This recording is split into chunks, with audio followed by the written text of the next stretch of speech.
So much for musical transitions.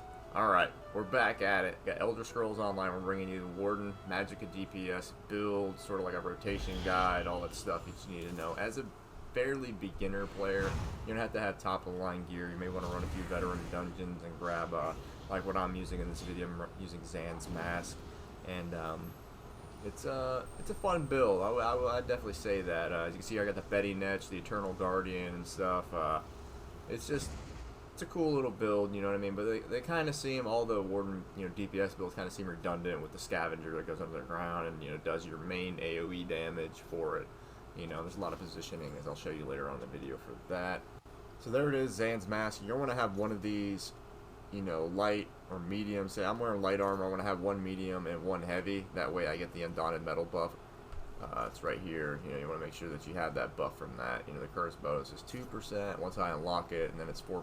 You know what I mean? So it's definitely, worth having. Let's look at the gear we got going on. It's going to be 4-piece Aurora, and then the rest is Treasure Hunter, depending on what staff I have equipped. Spell crit, spell pen, spell damage, everything you need. You want to put all your skill points, stat points, attribute points, whatever you want to call them, into Magicka, because you are going to be using a ton of Magicka.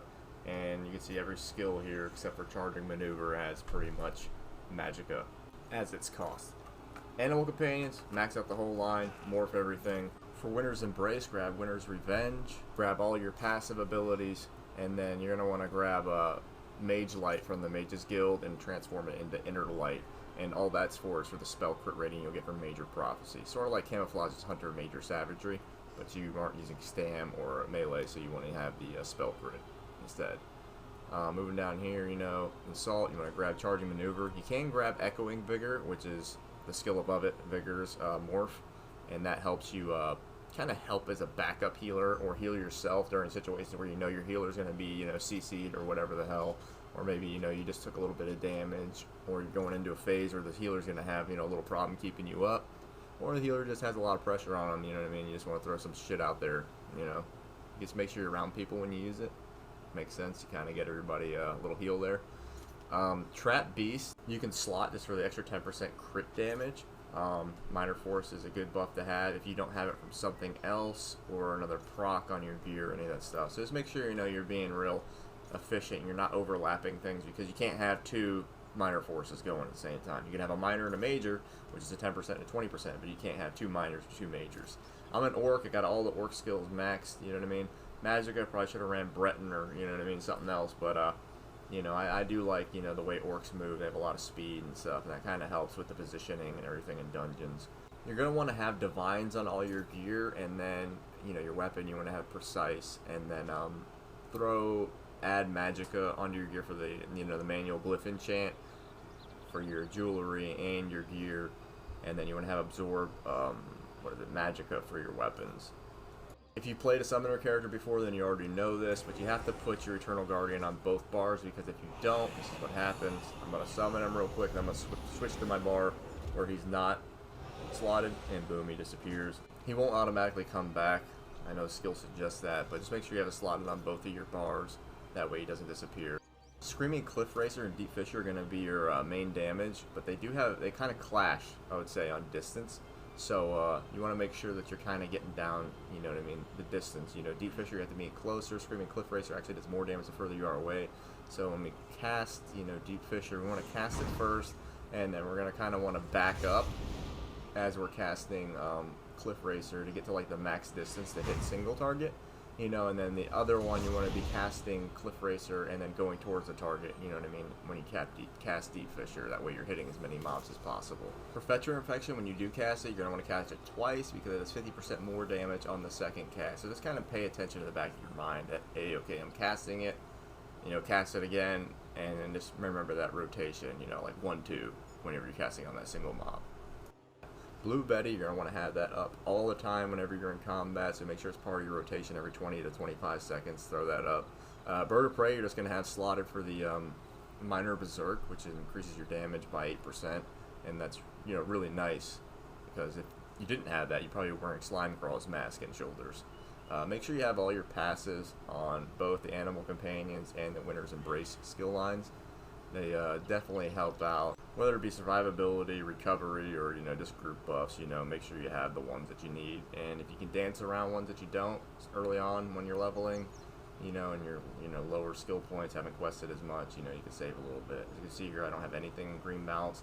There are a couple of skills that are worth getting. Maybe if you do heavy attacks, you grab Lotus Flower and morph that accordingly. But really the only other skill you're going to have that's outside of that is Winter's Embrace. You can grab the Arctic Wind in the beginning to use that sort of like an extra AoE. I do it sometimes. And then I morph that into Arctic Blast, which is, the Magicka ability version of it. And it just adds a little bit more, variety, I guess you could say. A little bit more DPS. But the chilling and then the ability to stun sometimes helps out in solo play. But it also can help out in some dungeons where the mobs, if they get hit by that stuff, are, susceptible to be stunned. It reduces the damage of the group. So, it's always beneficial to have something like that. If you wanted to go take it a step further, maybe you don't like having the Eternal Guardian, you could throw up the giant AoE ultimate in the Winter's Embrace, and that stuns on its own, I think, but it'll also apply chilled effects fairly quickly. It isn't, the max DPS on this, because you want to have your bear up at all times to use its ability, to stun and maul enemies. It's pretty much just like having Saleen's Helm equipped. It'll maul enemies, do like 13 to 16k when it does it. You want to grab Unstable Wall Elements when you have a Destruction Staff equipped. You know what I mean? And you're going to want to get all the passes for that too. You can grab Weakness of Elements and maybe replace it for, the Arctic Wind or the Arctic Blast that I was showing you earlier. It's all a matter of preference. You can use the Elemental Susceptibility like in certain dungeons where the mob disappears and comes back, and there's more, and one of them's fake, or 3 of them are fake and one of them's real. And you can tell which one's the real mob by having that buff up, since it lasts for forever. But we're going to mainly hope that someone else in the group has that if you're running with a bunch of casters who are doing trials, so it's not like a main skill for you to get. If you have extra skill points, you want to grab it, use it situationally, that's on you. Other than that, like I said, you want to get all of your passives for your Destruction Staff. Even though you might not have 50 Destruction Staff, whatever, just get as many as you can.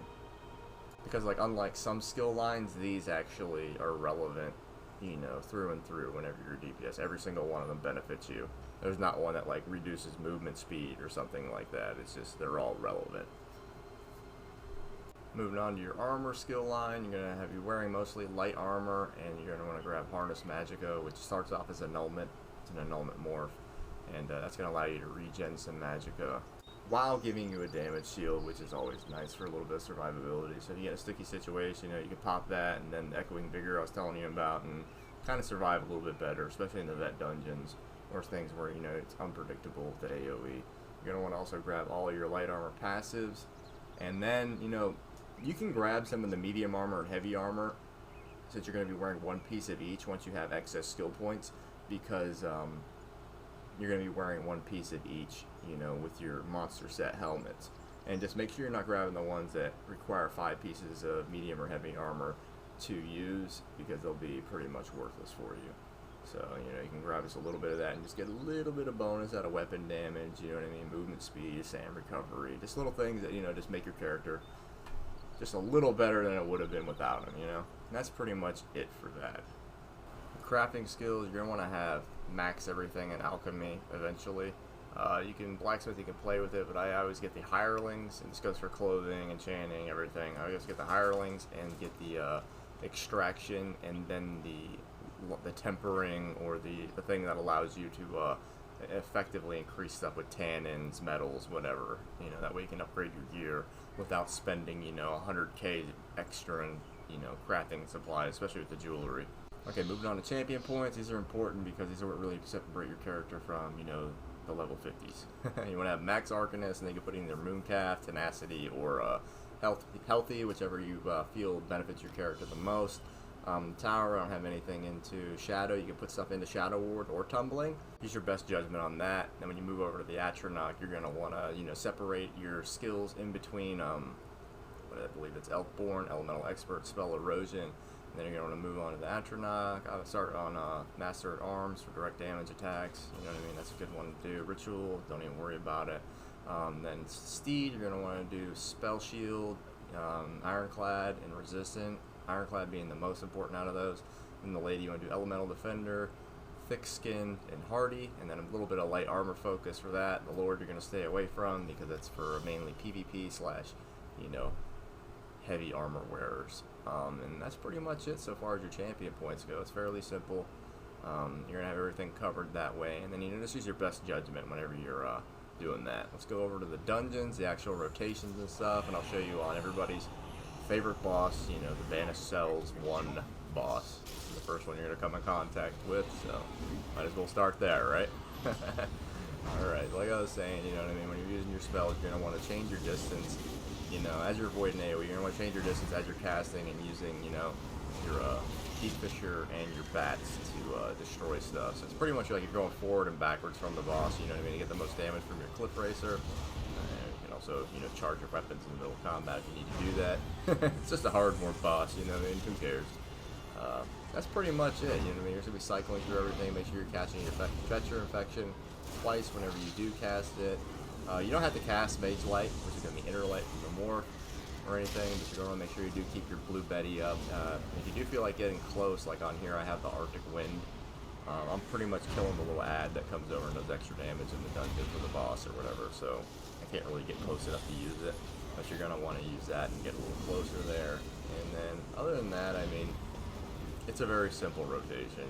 Pretty much spamming, you know, Fetch your Infection twice, and then, you know, get close, get your Elemental Destruction Staff, and then throw up your Arctic Blast as well on him, so you're getting all that AoE or the time damage over time from those spells, and then, you know, you have your constant damage from your Deep Fissure and your Cliff Racers. And every once in a while, you get about anywhere from 75 to like 150 ultimate with your bear. You're gonna want to use Paw Smash thingy, you know, and get that extra, you know, 10k, 15, 20k damage depending on your gear for that. Anytime you can, you're going to want to throw up Essence of Magicka, especially in like a dungeon like this where you cast some random AoE that can just spawn right on top of you, because it's going to help your regen and it's going to prevent you from getting any damage taken with the damage shield. I mainly play on my main bar, which is number 2 actually on this. I have everything backwards for him, but that's just pretty much it so far as the Warden goes. And I mean, everything goes very smooth, and you know, you have a good little time with your new Magicka DPS Warden. And I hope you found this video helpful, and I also hope you found some of the information in here useful, and you can use it, you know, for your character. Maybe you want to try something different. Maybe you're a Stam Warden, you want to try the Magicka version. This is a very cheap, you know what I mean, way to play it. If you don't have the gear in here, you can get, I believe it's Julianish and a Mother's Sorrow, not Night Mother or the other Mother one. There's 3 of them, but I think it's a Mother's Sorrow gear, and you can mix that around, you know, between the jewelry and the helms, and then your 2-piece monster, and you know, build a set off of that. You know, you just want to make sure you're having like a 4-piece and a 5-piece at all times, because that's the max damage. Alright, well, thanks for watching, and don't forget to like and subscribe if you want to see some more videos, and I'll catch you all later.